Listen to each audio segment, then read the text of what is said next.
ആദിയുഷസ്സിൻ വിജയ പതാകയിൽ വീശിയ കുളിർക്കാറ്റേ, തീനാവുകളാൽ പറന്നിറങ്ങിയ ധീരോദാത്തതയേ, വരണേ തിരുസഭയിൽ ഇനിയും തീവിതറാ പുതിയൊരു അഭിഷേകം തരണേ പ്രേഷിതരിൽ. ആദിയുഷസ്സിൻ വിജയ പതാകയിൽ വീശിയ കുളിർക്കാറ്റേ, തീനാവുകളാൽ പറന്നിറങ്ങിയ ധീരോദാത്തതയേ, വരണേ തിരുസഭയിൽ ഇനിയും തീവിതറാ പുതിയൊരു അഭിഷേകം തരണേ പ്രേഷിതരിൽ. ഏകരക്ഷകനാമേശുവിനെ സധീരം പ്രഘോഷിപ്പാൻ പാവന റൂഹാ നീയരുളണമേ വീണ്ടും പെന്തക്കുസ്താ. അത്ഭുതങ്ങൾ അടയാളങ്ങൾ ഇന്നും സാക്ഷ്യം നൽകാൻ ദൈവപിതാവേ നീ പകരണമേ വീണ്ടും പെന്തക്കുസ്താ, വീണ്ടും പെന്തക്കുസ്താ. വീണ്ടും പെന്തക്കുസ്ത. Praise the lord. ഹല്ലേലൂയ. കൊളോസസ് ലേഖനം 1-ാമത്തെ അധ്യായത്തിൽ 29-ാമത്തെ തിരുവചനം. അവൻ എന്നിൽ ശക്തിയായി ഉണർത്തുന്ന ശക്തി കൊണ്ടത്രേ ഞാൻ അധ്വാനിക്കുന്നത്. ഹല്ലേലൂയ. Price the Lord. വീണ്ടും പെന്തക്കോസ്ത ശുശ്രൂഷയിലേക്ക്, ഈ ശുശ്രൂഷയ്ക്ക് മുമ്പ് വചനം പ്രഘോഷിച്ചവരുടെയും ഇനി പ്രസംഗിക്കാനിരിക്കുന്നവരുടെയും കൂട്ടായ്മയിൽ യേശുവിൻ്റെ നാമത്തിൽ നിങ്ങളെല്ലാവരെയും സ്വാഗതം ചെയ്യുകയാണ്. Price the lord. ഹല്ലേലൂയ. പ്രിയപ്പെട്ട സഹോദരങ്ങളെ, ഈ ശുശ്രൂഷയിൽ ഞാനിവിടുന്ന് വചനം പങ്കുവയ്ക്കാൻ പരിശ്രമിക്കുമ്പോൾ, കർത്താവിനെ കൃപയാൽ പങ്കുവയ്ക്കുമ്പോൾ നിങ്ങളെ മുഖാമുഖം കാണുന്നില്ലെങ്കിലും നിങ്ങളെ ആത്മന കാണുമ്പോൾ എനിക്ക് വലിയൊരു സന്തോഷമാണ്. സന്തോഷത്തോടെ പറയാം ഹല്ലേലൂയ. Price the Lord. നമുക്ക് ഈ സമയത്ത് കർത്താവിൻ്റെ ആത്മാവ് നമ്മുടെ ഓരോരുത്തരുടെ മേൽ ശക്തമായി പ്രവഹിക്കുന്നതിന് വേണ്ടി നമുക്കൊന്ന് പ്രാർത്ഥിക്കാം, അല്ലേ? പ്രാർത്ഥിച്ചാലോ? എഴുന്നേറ്റേക്കാം. സാധിക്കുമെങ്കിൽ എഴുന്നേറ്റ് നിന്ന് കരങ്ങൾ ഉയർത്തി ആത്മാവിൻ്റെ വലിയൊരു പ്രവാഹം ഉണ്ടാകുന്നതിന് വേണ്ടി നമുക്ക് ഒരുമിച്ച് ഉറക്കെ സ്തുതിക്കാം. ഹല്ലേലൂയ, ഹല്ലേലൂയ, ഹല്ലേലൂയ. യേശുവേ ആരാധന, ആരാധന, ആരാധന, ആരാധന, ആരാധന, ആരാധന, ആരാധന. പരിശുദ്ധാത്മാവേ ആരാധന, ആരാധന, ആരാധന.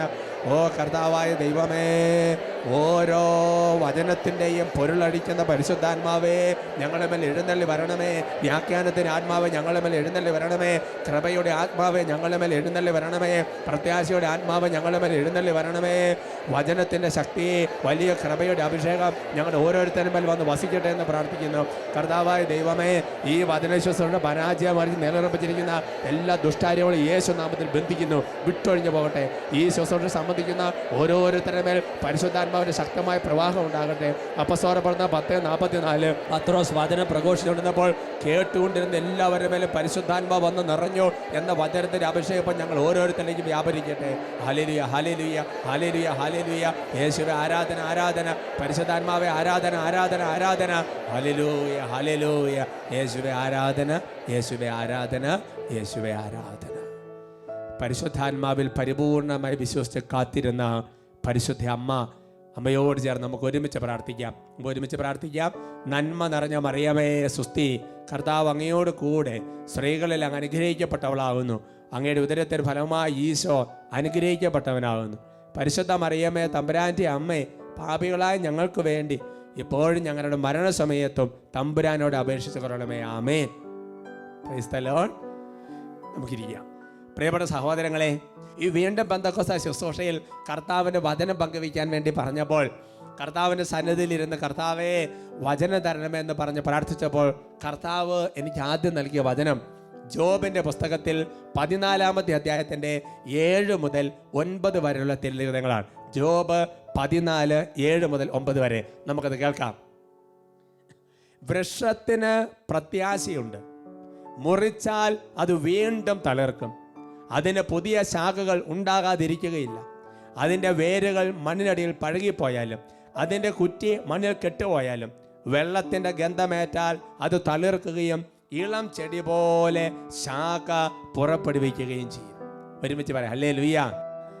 അതിനെ പഠിപ്പിക്കുകയാണ്, വൃക്ഷത്തിന് പ്രത്യാശയുണ്ട്, അത് മുറിച്ചാൽ വീണ്ടും തളിർക്കും.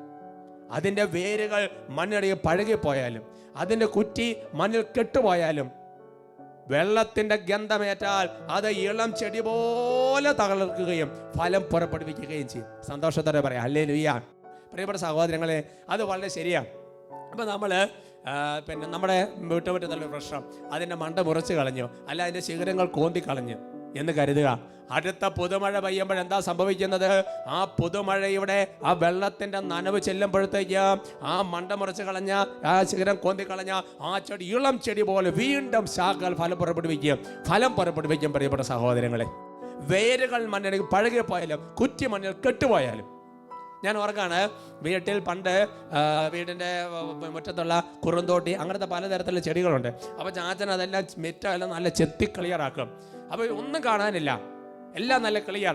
പക്ഷേ അടുത്ത പുതുമഴ പെയ്യുമ്പോൾ എന്താ സംഭവിക്കുന്നത്? അതിൻ്റെ ഒരു കുറ്റിവേര്, അതിൻ്റെ ഒരു ചെറിയ തരി മണ്ണിൻ്റെ അടിയിൽ കിടക്കുന്നുണ്ടെങ്കിൽ അടുത്ത പുതുമഴ പെയ്യുന്ന സമയത്ത് അത് വീണ്ടും പഴയ ചെടി പോലെ കരുത്തുള്ളതായിട്ട് വീണ്ടും പൊങ്ങി വരും. പ്രിയപ്പെട്ട സഹോദരങ്ങളെ, സന്തോഷത്തോടെ പറഞ്ഞു ഹല്ലേലൂയ. വചനം പഠിപ്പിക്കുകയാണ്, നിന്റെ ജീവിതം ഏത് അവസ്ഥയിലാണെങ്കിലും ശരി, നിന്റെ ജീവിതം തകർന്ന അവസ്ഥയിലാണെങ്കിലും ശരി, നിന്റെ ജീവിതം മുന്നോട്ട് പോകാൻ യാതൊരു സാധ്യതയില്ലാത്ത അവസ്ഥയിലാണെങ്കിലും ശരി, എല്ലാം തകർന്നടിഞ്ഞ് പഴകിപ്പോയി ദ്രവിച്ചു പോയി, ഇനി യാതൊരു സാധ്യതയും ഇല്ലാത്തൊരവസ്ഥയിലാണ് നിന്റെ ജീവിതമെങ്കിൽ, എൻ്റെ പ്രിയപ്പെടുന്ന നിന്റെ മിനിസ്ട്രി എങ്കിൽ, സഭയുടെ സംവിധാനങ്ങളെങ്കിൽ, എന്ത് തന്നെയാണെങ്കിലും ശരി, അടുത്ത പുതുമഴ പെയ്താൽ പ്രിയപ്പെട്ട സഹോദരങ്ങളെ ഒരു പ്രത്യാശയുടെ നനവ്, ഒരു പുതിയ കൊയ്ത്ത് അവിടെ കാത്തിരിക്കുന്നുണ്ട്. ഉറക്കെ പറയാം ഹല്ലേലൂയ. Praise the Lord. എന്ത് വരണം? വെള്ളം, നനവ്, ജലം വരണം. പ്രിയപ്പെട്ട സഹോദരങ്ങളെ, ബൈബിൾ വചനപ്രകാരം എന്താണ് ഈ വെള്ളത്തിൻ്റെ ഗന്ധമേറ്റാൽ അല്ലെങ്കിൽ വെള്ളത്തിൻ്റെ നനവ് വന്നാൽ എന്ന് പറഞ്ഞാൽ എന്താ അതിൻ്റെ അർത്ഥം? പ്രിയപ്പെട്ട സഹോദരങ്ങളെ, നമുക്കറിയാം അത് പരിശുദ്ധാത്മാവല്ലാതെ മറ്റൊന്നുമല്ല. യോഹന്നാന്റെ സുവിശേഷത്തിൽ 7-ാമത്തെ അധ്യായത്തിന്റെ 37 മുതൽ 39 വരെയുള്ള തിരുവചനങ്ങൾ. യോഹന്നാന്റെ ശേഷം 7, 37, 39 അവിടെ വചനം ഇങ്ങനെയാണ് പഠിപ്പിക്കുന്നത്. തിരുനാളിന്റെ അവസാനത്തെ മഹാദിനത്തിൽ യേശു എഴുന്നേറ്റെന്ന ശബ്ദമുയർത്തി പറഞ്ഞു, ആർക്കെങ്കിലും ദാഹിക്കുന്നെങ്കിൽ അവൻ എൻ്റെ അടുക്കൽ വന്ന് കുടിക്കട്ടെ. എന്നിൽ വിശ്വസിക്കുന്നവന്റെ ഹൃദയത്തിൽ നിന്ന് വിശുദ്ധ ലേഖനം പ്രസ്താവിക്കുന്നത് പോലെ ജീവജലത്തിന്റെ അരുവികൾ ഒഴുകും. അവനിത് പറഞ്ഞത് തന്നിൽ വിശ്വസിക്കുന്നവർ സ്വീകരിക്കാതിരിക്കുന്ന ആത്മാവിനെ പറ്റിയാണ്. സന്തോഷത്തോടെ പറയാം ഹല്ലേലൂയ. അതുകൊണ്ട് എൻ്റെ പ്രിയപ്പെട്ട സഹോദരങ്ങളെ, ബൈബിളിൽ പറയുന്ന ഈ ജീവജലത്തിന്റെ അരുവി പരിശുദ്ധാത്മാവാണ്. ഈ പരിശുദ്ധാത്മാവാകുന്ന അരുവിയുടെ നനവ് വന്നാൽ നമ്മുടെ ജീവിതങ്ങൾ, എൻ്റെ സഹോദരങ്ങളെ, നമ്മൾ കണ്ണിറന്ന് ചുറ്റും നോക്കിയാൽ തകർന്നടിഞ്ഞു കിടന്ന എത്രയോ ജീവിതങ്ങളാണ് പരിശുദ്ധാത്മാവിന്റെ അഭിഷേകത്തിന്റെ നദി വന്നപ്പോൾ ഇന്ന് ഉജ്ജ്വലിച്ച് കൃപയായിട്ട് നിൽക്കുന്നത്. ആർക്കെ പറഞ്ഞു ഹല്ലേലൂയ. അതുകൊണ്ടാണ് എൻ്റെ പ്രിയപ്പെട്ട സഹോദരങ്ങളെ, യേശയ്യാ പ്രവചനത്തിൽ അതിന് 32-ാമത്തെ അധ്യായം, യേശയ്യാ പ്രവചനം 32-ാമത്തെ അധ്യായത്തിന്റെ 14-15 വാക്യങ്ങളിൽ ഇങ്ങനെ പരിശുദ്ധാത്മാവ് പഠിപ്പിക്കുന്നത്, ഉന്നതത്തിൽ നിന്ന് നമ്മുടെ മേൽ ആത്മാവ് വർഷിക്കപ്പെടുകയും മരുഭൂമി ഫലപുഷ്ടിയുള്ള വയൽ വനവുമായി മാറുകയും ചെയ്യുന്നത് വരെ കൊട്ടാരം പരിത്യക്തമായി കിടക്കും, ജനസാന്ദ്രത നഗരങ്ങൾ വിജനമായിട്ട് തീരും. അവർക്ക് പറഞ്ഞു ഹല്ലേലൂയ.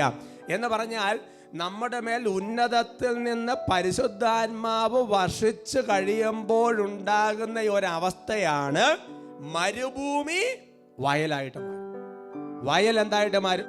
വനമായിട്ട് മാറും. അങ്ങനെ ചെയ്യുന്നില്ല എങ്കിൽ, ഈ പരിശുദ്ധാത്മാവ് വർഷിക്കപ്പെടുന്നില്ല എങ്കിൽ, എൻ്റെ സഹോദരങ്ങളെ, ജനസാന്ദ്രത ഉണ്ടായിരുന്ന സ്ഥലങ്ങൾ വിജനമായിട്ട് തീരും. പ്രിയപ്പെട്ട സഹോദരങ്ങളെ, ഇന്ന് വീണ്ടും ഒരു പുതിയ പെന്തക്കോസ്തയ്ക്ക് വേണ്ടിയിട്ട് ഒരു കാത്തിരിപ്പിന് വേണ്ടി ഒരുങ്ങുന്ന ഈ കാലഘട്ടങ്ങളിൽ നമ്മൾ ഓർക്കണം എൻ്റെ പ്രിയപ്പെട്ട സഹോദരങ്ങളെ, ഇന്ന് ഈ കേരള മണ്ണിൽ എത്രയോ പേരാണ് എൻ്റെ പ്രിയപ്പെട്ട സഹോദരങ്ങളെ ഇങ്ങനെ ജ്വലിച്ച് ലോകത്തിൻ്റെ നാനാഭാഗങ്ങളിലേക്ക് യേശുക്രിസ്തുവിന്റെ 2-ാമത്തെ ആഗമനത്തിന് വേണ്ടി ലോകത്തെ ഒരുക്കുവാൻ വേണ്ടി എത്രയോ ജീവിതങ്ങളെയാണ് കർത്താവ് എടുത്തുയർത്തിയത്. എന്തുകൊണ്ടാണ് കേരള സഭ ഇന്നാൽ ഉജ്ജ്വലിച്ച് നിൽക്കാൻ കാരണം? പ്രിയപ്പെട്ട സഹോദരങ്ങളെ, കാരണം എന്താ? ഉന്നതത്തിൽ നിന്ന് പരിശുദ്ധാത്മാവ് അനേകം പേരുടെ മേൽ വർഷിച്ച് മരുഭൂമിയായിരുന്ന പല ജീവിതങ്ങളും വയലായിട്ട് മാറി. വയലായിരുന്ന പല ജീവിതങ്ങളും നല്ല ഒരു ജനം നിബിഡമെന്നതുപോലെ നല്ലൊരു വനമായിട്ട് രൂപാന്തരപ്പെട്ട്. പ്രിയപ്പെട്ട സഹോദരങ്ങളെ, എൻ്റെ പ്രിയപ്പെട്ട സഹോദരങ്ങളെ, ഇന്ന് നമ്മുടെ വ്യക്തിപരമായ ജീവിതത്തിൻ്റെ അവസ്ഥ എന്ത് തന്നെയാണെങ്കിലും ശരി, നമ്മളുടെ ഒരു മിനിസ്ട്രിയുടെ അവസ്ഥ എന്ത് തന്നെയാണെങ്കിലും ശരി, ഇന്നത്തെ നമ്മുടെ തിരുസഭയുടെ അവസ്ഥ എന്ത് തന്നെയാണെങ്കിലും ശരി, എൻ്റെ പ്രിയപ്പെട്ട സഹോദരങ്ങളെ, ഇതിനെല്ലാം ഒരു വ്യത്യാസം വരുത്താൻ കഴിയും.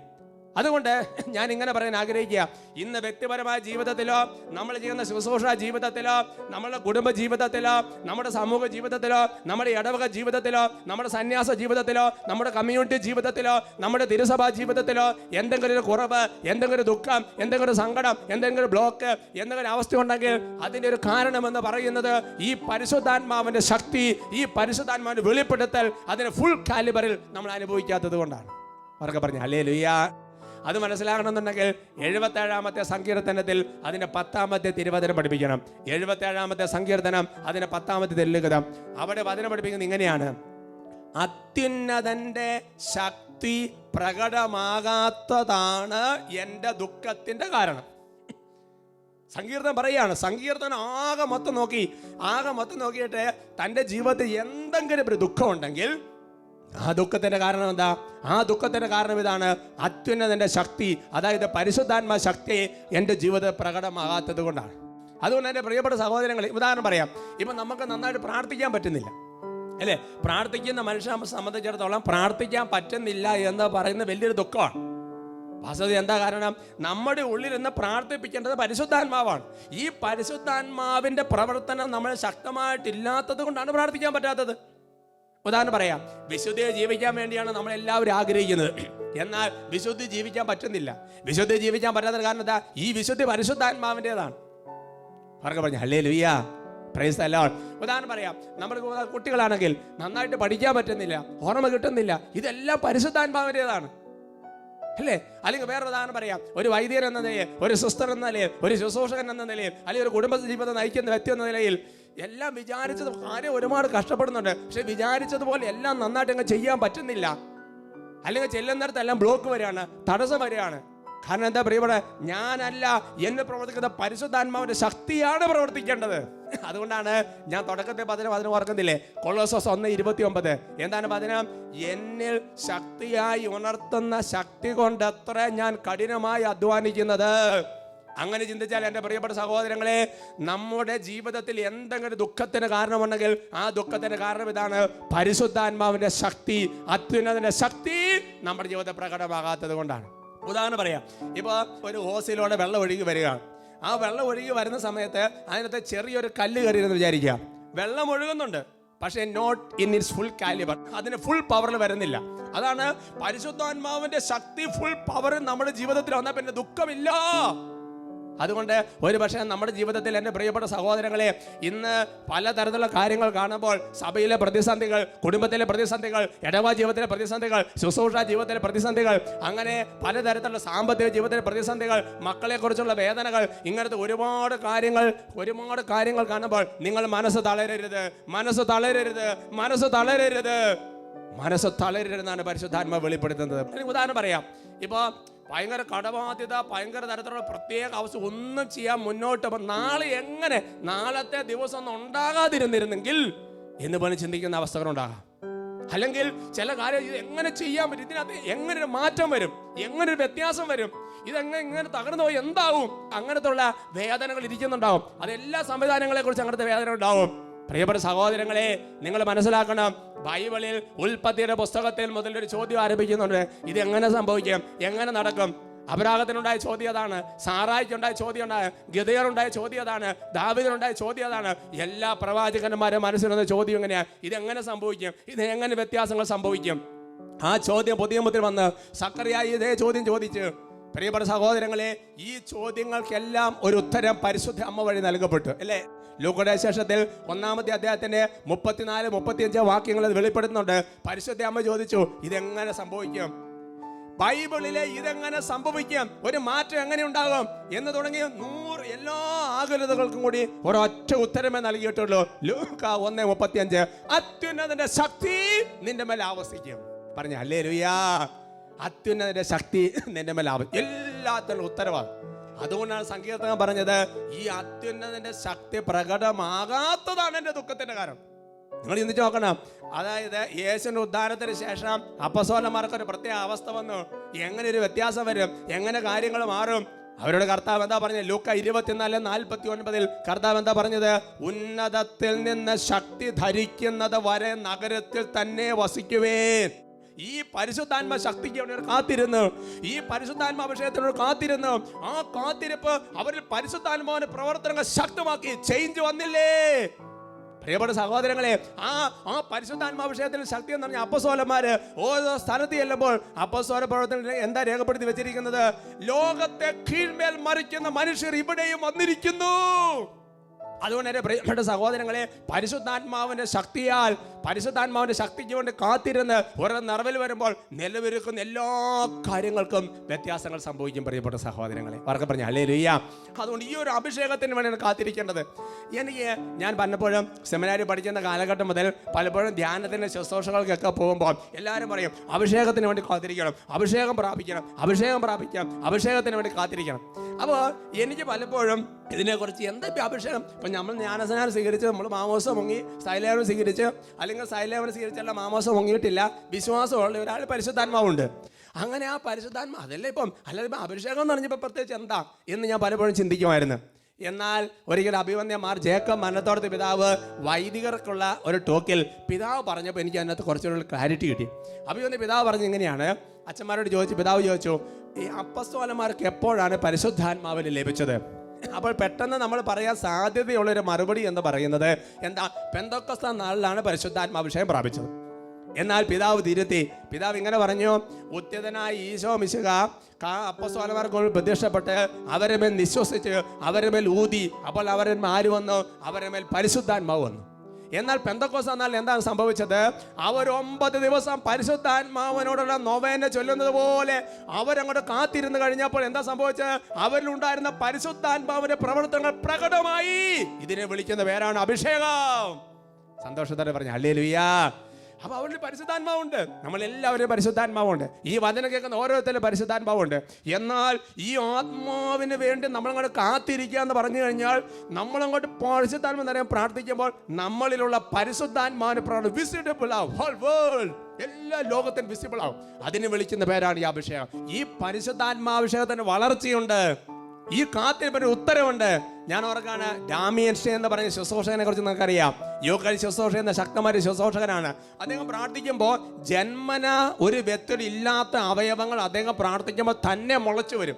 ബൈ ബർത്ത് ഒരു കിഡ്നിയേ ഉള്ളൂ, എന്നാൽ പ്രാർത്ഥിക്കുമ്പോൾ ആ കിഡ്നി കൂടെ മുളച്ചു വരും. അന്ന് ഡോക്ടർ സർട്ടിഫിക്കറ്റ് എടുത്താണ് സാക്ഷി പറയുന്നത്. അപ്പോൾ അദ്ദേഹത്തോടൊക്കെ സംസാരിച്ച് കഴിഞ്ഞപ്പോൾ അദ്ദേഹം പറഞ്ഞ കാര്യം ഓർക്കാണ്, അദ്ദേഹം 10 വർഷം കാത്തിരുന്ന് പ്രാർത്ഥിച്ചു. അതായത് പ്രാർത്ഥിക്കുമ്പോൾ ജന്മന ഒരു വ്യക്തിയുടെ ശരീരത്തിൽ ഇല്ലാത്ത അവയവങ്ങൾ മുളച്ചു വരാനുള്ള കൃപ കിട്ടാൻ വേണ്ടി 10 വർഷം കാത്തിരുന്ന് പ്രാർത്ഥിച്ചു. പറയപ്പെട്ട സഹോദരങ്ങളെ, പറഞ്ഞു ഹല്ലേലൂയ. സന്തോഷത്തോടെ പറയാം ഹല്ലേലൂയ.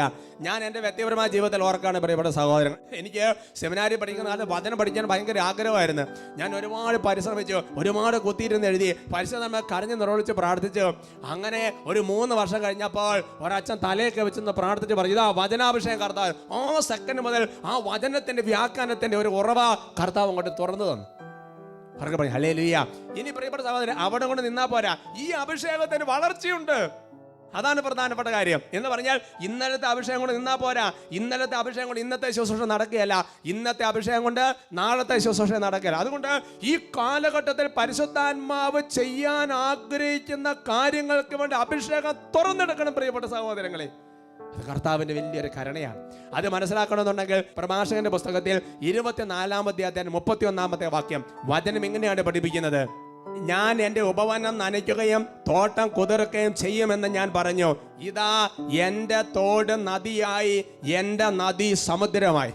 ഇതാ എൻ്റെ തോട് നദിയായി, എൻ്റെ നദി സമുദ്രമായി. നമുക്കറിയാം, ഒരു അരുവിയാണെങ്കിൽ പുറപ്പെടുമ്പോൾ കുറച്ചേ ഉണ്ടാവുള്ളൂ. കുറച്ച് നാൾ ആ അരുവി അങ്ങ് ഒരേ കഴിയുമ്പോൾ എന്തായിട്ട് മാറും? അതൊരു തോടായിട്ട് മാറും.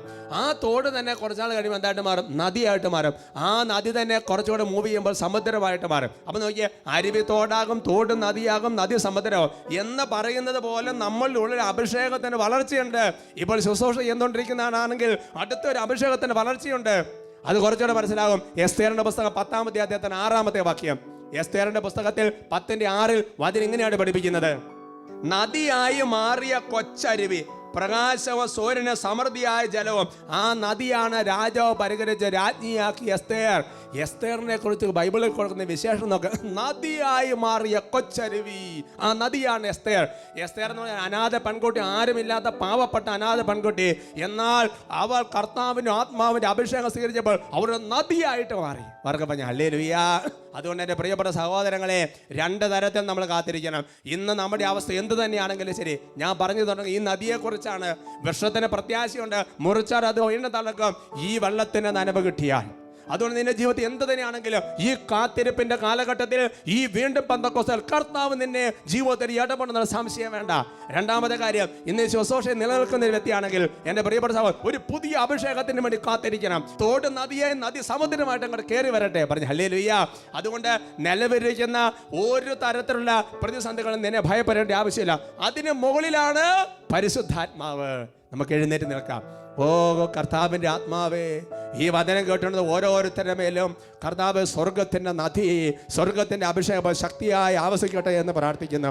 ഓ കർത്താവ് ദൈവമേ, പരിശുദ്ധാത്മാവിന് വേണ്ടി ദാഹിക്കാൻ, പരിശുദ്ധാത്മാവിനെ കാത്തിരിക്കാൻ, പരിശുദ്ധാത്മാവിന് വേണ്ടി പ്രാർത്ഥിക്കാൻ തക്കവിധമുള്ള ശക്തമായൊരു ദാഹം, ശക്തമായൊരു വിശപ്പ് ഓരോ ദാസന്മാരും ഇപ്പം നിറയട്ടെ എന്ന് പ്രാർത്ഥിക്കുന്നു. കർത്താവ് സ്വർഗത്തിൻ്റെ ഏറ്റവും വലിയ സമ്പത്തായ പരിശുദ്ധാത്മാവിനെ പ്രാപിക്കാൻ തക്കവിധം ഓരോ ഹൃദയങ്ങൾ തുറക്കട്ടെ എന്ന് പ്രാർത്ഥിക്കുന്നു. ഓ കർത്താവ് ദൈവമേ, പരിശുദ്ധാത്മാവിനെ പ്രാപിക്കാൻ തടസ്സം നിൽക്കുന്ന എല്ലാ ദുർപീഡകളും യേശുവിന്റെ നാമത്തിൽ ഞങ്ങൾ വിട്ടുമാറട്ടെ. ആരാധന ആരാധന ആരാധന യേശുവേ, ആരാധന യേശുവേ, ആരാധന യേശുവേ, ആരാധന യേശുവേ, ആരാധന യേശുവേ, ആരാധന. Praise the Lord. വീണ്ടും പെന്തക്കോസ്തയ്ക്കായി നമുക്ക് ഒരുമിച്ച് കാത്തിരിക്കാം. വീണ്ടും പെന്തക്കോസ്താ. പരിശുദ്ധാത്മാവേ, എഴുന്നള്ളി വരണമേ. അങ്ങേ ഇഷ്ടദാസിയായ പരിശുദ്ധ മറിയത്തിൻ്റെ ശക്തമായ മാധ്യസ്ഥതയാൽ തിരുസഭയിലേക്ക് അഗ്നിനാവുകളായി വീണ്ടും വന്നു നിറയണമേ. കർത്താവിൻ്റെ രണ്ടാം വരവിനായി ലോകത്തെ ഒരുക്കുവാൻ സഭയെ ബലപ്പെടുത്തിയാലും അങ്ങ് എല്ലാം കാണുന്നുണ്ടെന്ന ദൈവഭയത്താൽ ഞങ്ങളെ നിറയ്ക്കണമേ. സഭാമക്കളായ ഞങ്ങളെല്ലാവരും എന്നും കർത്താവിൻ്റെ മഹത്വത്തിനായി അധ്വാനിക്കുവാൻ കൃപ നൽകണമേ. ആമേൻ.